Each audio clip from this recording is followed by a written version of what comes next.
Bonjour à tous, on se retrouve ce mardi sur l'hippodrome de Deauville pour une nouvelle émission Quintet Flash et c'est un Quintet Plus qui va se disputer dans le prix de la Suisse normande. C'est un handicap pour chevaux âgés de 3 ans et plus. La distance c'est 1300 mètres et c'est la PSF évidemment à Deauville en hiver. Voilà, un lot assez intéressant avec des éléments qu'on connaît bien à ce niveau de la compétition. Maintenant, il y a quelques-uns qui peuvent venir se révéler, pourquoi pas, dans cette catégorie. Moi j'y crois beaucoup.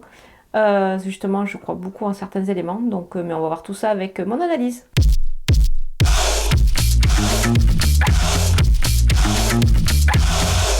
On attaque avec mes bases, le numéro 12, Kizmambo, performant sur ce parcours. Il débute dans les handicaps à 38 de valeur, mais attention, c'est un élément que j'aime beaucoup.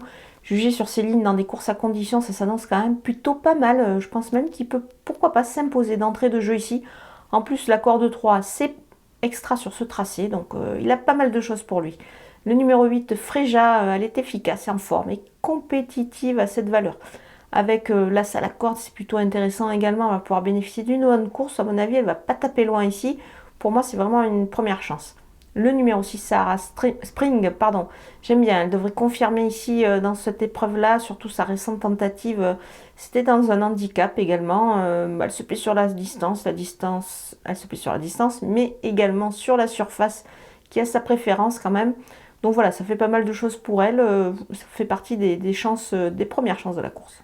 Les opposants avec le numéro 10, Major Hawk, il a bien couru à deux reprises sur ce parcours-là justement, bien placé à la corde avec le 9, ça paraît intéressant, c'est lancé au milieu du paquet.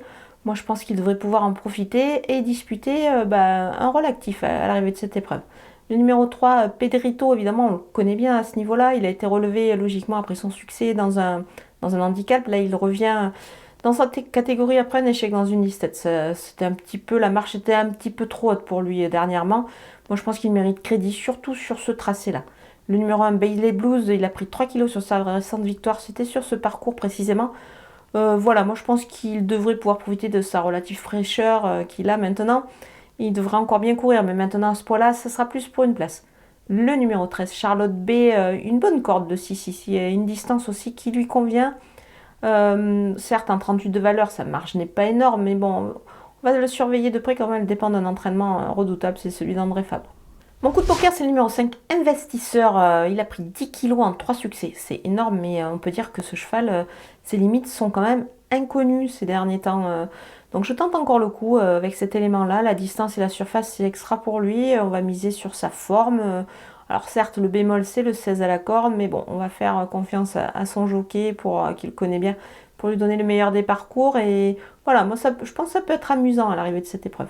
Les outsiders avec le numéro 7, Magic Vati, il est toujours aussi efficace sur cette surface, ce cheval-là, et ce tracé, il a pas mal couru dernièrement, donc on va s'en méfier pour une place. Le numéro 15, Territory War, sa rentrée lui aura fait du bien, à mon avis, il va monter en puissance là-dessus. Il peut pourquoi pas, à l'issue d'un bon parcours, accrocher une place ici. Le numéro 2, Zaya de la Plata, désormais en 43,5 de valeur, évidemment, c'est un petit peu plus compliqué pour elle. Elle est cependant à l'aise sur le sable, donc on va quand même s'en méfier. Le numéro 14, Feel Your Power, un poids en baisse. Alors ça peut être intéressant ici de le voir refaire un petit peu surface. Mais bon, on le verra quand même plutôt en fin de combinaison dans cette épreuve. Le numéro 4, Petit Pedro, son poids est aussi en baisse pour lui de ce côté-là. Mais il doit quand même se montrer un petit peu rassurant sur ce qu'il a déjà démontré. Donc on le verra plutôt en fin de combinaison. On termine avec les délaissés et le numéro 16, Jen. Elle a du mal à ce niveau désormais, donc voilà, pas trop d'emballement avec elle, on va l'écarter ici. Le numéro 11, Crudra Dogon, il n'a pas une grosse marge au poids, c'est pour cette raison que je vais m'en passer dans cette épreuve. Le numéro 9, Torpen, il reste sur des échecs, il devra montrer autre chose. Pour moi, ça s'annonce un petit peu difficile avant le coup. Voilà, on a passé en revue tous les partants de ce Quintet Plus de Deauville. Je vous laisse avec ma sélection et mes conseils de jeu.